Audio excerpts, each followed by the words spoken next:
Bonjour à tous les amis, c'est One Piece Belgium, j'espère que vous allez bien, j'espère que votre journée se passe bien.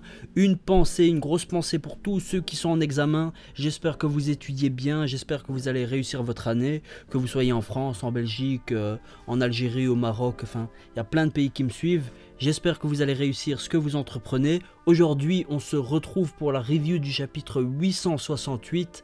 KX Launcher. Je vais pas vous le cacher, j'ai été attiré par les spoils de ce chapitre, c'était mercredi, et je les ai lus un peu et je me disais que ce chapitre il allait être pas si terrible que ça.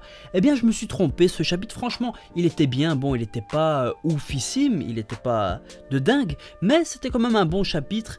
Et le plan de Caponet et l'Alliance et tout ça, il a carrément échoué. Maintenant, on se demande comment les Mugiwara et tous les alliés de Luffy, comment ils vont s'échapper. Parce que c'est un truc de dingue. Big Mom a brisé les roquettes KX. Elle a brisé le miroir. Je me demande bien comment ils vont s'échapper. Mais j'ai une petite idée, je vous le dirai plus tard dans la review. On avait bel et bien raison les amis, j'avais raison comme vous. Big Mom a bel et bien mangé Mother Caramel et tous les enfants de la bergerie.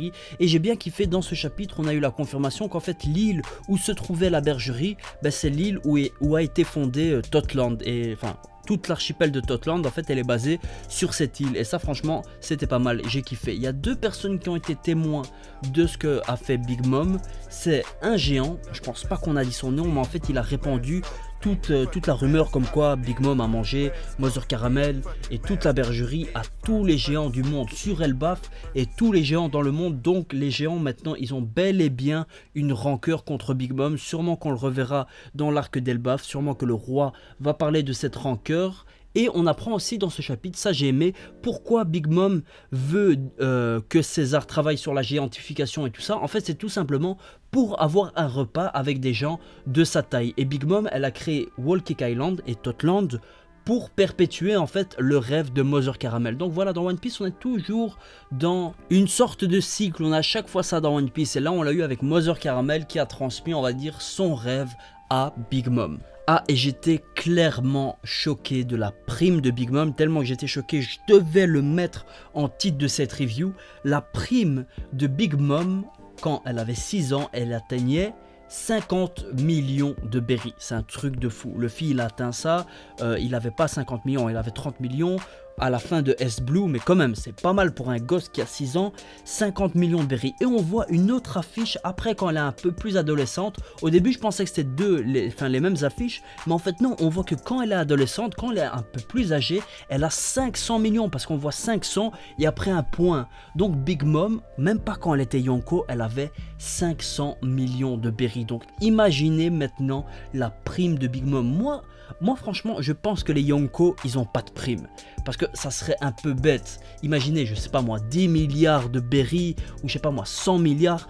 Enfin, 100 milliards c'est un peu trop, mais vous voyez où je veux en venir, c'est un peu trop. Et je pense pas qu'un Yonko puisse se faire capturer par un chasseur de primes ou par un marine. Donc je pense que les secondes Yonko, style Katakuri, Jack, je sais pas, Ben Beckman peut-être, ils ont des primes, mais je pense pas que les gros noms de ce monde de One Piece comme Kaido, Barbe Blanche, Barbe Noire, Big Mom, je pense pas qu'ils ont des primes. Même Goldie Roger à l'époque, je ne pense pas qu'il avait une prime. Maintenant c'est mon avis, dites-moi ce que vous en pensez. Donc je me suis un peu perdu, il y avait le grand géant qui a répandu toute la nouvelle sur Elbaf et il y a aussi le fameux cuisinier Straussen. Lui je pensais pas qu'il allait avoir une si grande importance dans l'univers, dans le background de Big Mom. En fait ce type il est là depuis le début. Il a carrément assisté à la scène où Big Mom a mangé Mother Caramel etc. Donc c'est le seul qui est au courant. Et bien sûr les géants de Elbaf, mais dans cet arc-ci c'est le seul qui est au courant. Donc peut-être qu'il va le révéler lors de cette tea party, peut-être qu'il y aura un revirement de situation. Ça m'étonnerait, franchement ça m'étonnerait, mais avec Oda vous savez presque tout est possible. Et ce personnage il a un fruit du démon extrêmement intéressant. Je vais vous expliquer pourquoi.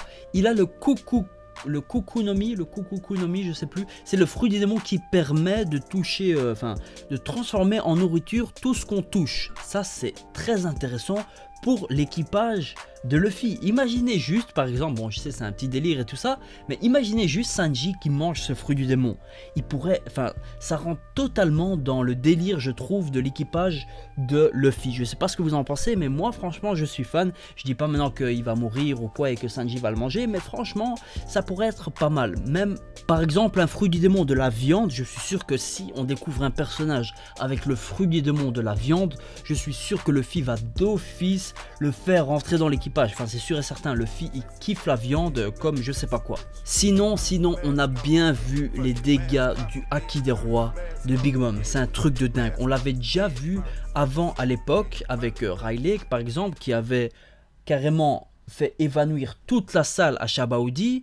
On avait vu ça quelques fois dans le manga, Luffy à Marineford, Luffy sur l'île des hommes poissons, mais maintenant on a la confirmation que le Haki ça peut détruire carrément des choses. Et on avait eu une fois dans une confrontation entre Shanks et Barbe Blanche, on avait vu que carrément le plancher de son bateau de Barbe Blanche il craquait tellement que le Haki des rois de Shanks était puissant. Normalement c'est son Haki des rois, ça pouvait être autre chose, mais je suis sûr et certain que c'est ça. Donc voilà, le Haki des rois de Big Mom il a carrément cassé les KX Rocket Launcher, je sais pas quoi là, et il a cassé le miroir, le fameux miroir que les Mugiwara et tout ça ils devaient utiliser pour s'échapper. Ça c'est un truc de fou. Maintenant comment ils vont s'échapper, ça c'est la question.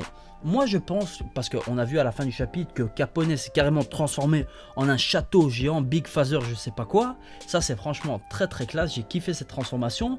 Peut-être maintenant que Capone dans son fort intérieur on va dire, il a des miroirs. Et ça va peut-être permettre aux Mugiwara de s'échapper et à tous les alliés et tout ça. Maintenant il y a aussi les miroirs qui sont encore dans le gâteau. Ça aussi peut-être que Luffy va les utiliser. Maintenant il faut traverser tous les membres de l'équipage de Big Mom et je sais plus si c'est Capone ou Jinbei qui dit que ils ont aucune chance contre l'équipage de Big Mom. Donc ça c'est bien, ça rehausse un peu le niveau de l'équipage de Big Mom. On a eu une petite case avec Smoothie, Katakuri, Daifuku, Oven. Franchement cette mini page là, enfin cette mini case, elle était franchement super classe. Mine de rien l'équipage de Big Mom il est quand même classe. Les top tiers de l'équipage de Big Mom ils sont pas mal. Bon il y a des petits ministres qui servent à rien, qui sont tout moches, mais il y a quand même des Katakuri, Smoothie, Daifuku avec son génie et tout ça, franchement c'est pas mal. Après on a Big Mom qui dit qu'elle ne pardonnerait jamais, elle ne va jamais oublier les Mugiwara. Donc voilà, toutes les théories qui disent que Big Mom va s'allier avec les Mugiwara, etc. Tout ça, ça tombe à l'eau. Et je ne pense pas que Big Mom va tomber avec ce qui s'est passé maintenant. Il n'y a plus d'échappatoire. Maintenant, d'office, il va y avoir des combats. Peut-être que les Vince Smoke et les Germa de Helsing vont se sacrifier. En mode, il va y avoir des combats. Et entre-temps, les Mugiwara et tous les alliés, ils vont se faire la malle. C'est fort probable et ça pourrait être possible. Mais le château de Capone, sûrement qu'au prochain chapitre on va avoir un passage dans ce château. Maintenant est-ce que ce château, est-ce qu'il peut résister aux attaques de Yonko et à tout son équipage? C'est ça que je me dis. Est-ce que par exemple Capone a développé son acquis de l'armement à un tel stade? Mais je ne pense pas. Donc voilà, qu'est-ce qu'il va faire avec ce Big Father? Franchement je ne sais pas. Après voilà, on va tirer un petit bilan du flashback, du background de Big Mom, parce que je pense pas qu'il va y avoir plus de choses. Je pense que c'est bel et bien fini. On a eu la fin, on va dire, du flashback de Big Mom ce chapitre. On a eu quelques petits flashbacks en plus, 2 dans ce chapitre. Qu'est-ce que vous en avez pensé du flashback de Big Mom? Moi franchement il m'a bien plu. J'ai aimé voir Elbaf et tout ça. Maintenant on va pouvoir faire une comparaison dans beaucoup plus de chapitres on aura sûrement un flashback et un background de Kaido. Donc j'aimerais bien faire une petite comparaison.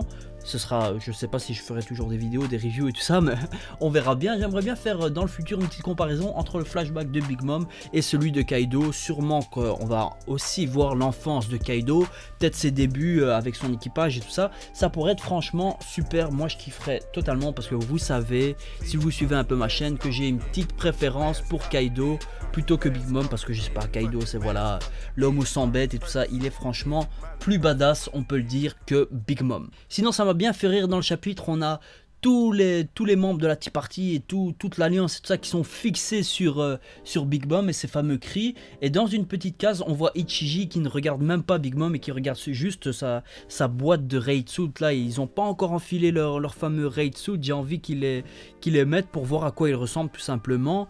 Est-ce que c'est par exemple, est-ce que c'est quand on avait déjà vu dans les chapitres précédents, quand ils sont en armure là, comme on a vu dans l'animé, quand ils étaient sur l'île de Broccoli ou Broccoli Island ou je sais plus trop quoi, je ne sais pas. En tout cas, j'ai envie de voir les armures d'Evin Smoke et j'ai envie qu'ils se battent. J'ai envie de voir un combat, je sais pas moi, Ichiji contre Daifuku ou Niji contre Oven, ça pourrait être franchement trop stylé. Sinon, je vais vous poser une petite question. J'ai une vidéo qui va sortir ce week-end, ce sera sur les éveils, une théorie sur les éveils de One Piece. Est-ce que vous pensez que Capone Gang Badge a éveillé son fruit des démons, vu la dernière page de ce chapitre? Franchement, le fruit des démons de Capone, c'est la forteresse ou je ne sais plus trop quoi. Voilà, quel éveil il pourrait avoir à ce fruit des démons. Là, on voit qu'il se transforme carrément en forteresse, en une sorte de château. Donc moi, peut-être que Capone a éveillé son fruit des démons et que ça, c'est une partie de son éveil.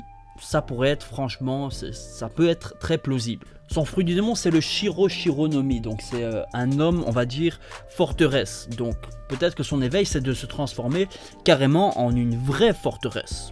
Voilà, c'est tout ce que j'avais à dire. Dites-moi ce que vous en pensez dans les commentaires. C'est la fin de cette review. Ce chapitre, il était pas ouf, mais il était quand même pas mal. Hâte d'être au prochain. Qu'est-ce qui va se passer? Est-ce que Big Mom va enfin reprendre ses esprits et un peu parler, je sais pas moi, combattre ou quoi? Ce serait franchement super. Allez, on se dit à la prochaine. Normalement, ce week-end, il y a une vidéo qui sort. Tenez-vous au courant, tenez-vous prêts. Et voilà, kiffez la vie les amis. On se dit à la prochaine. J'tac.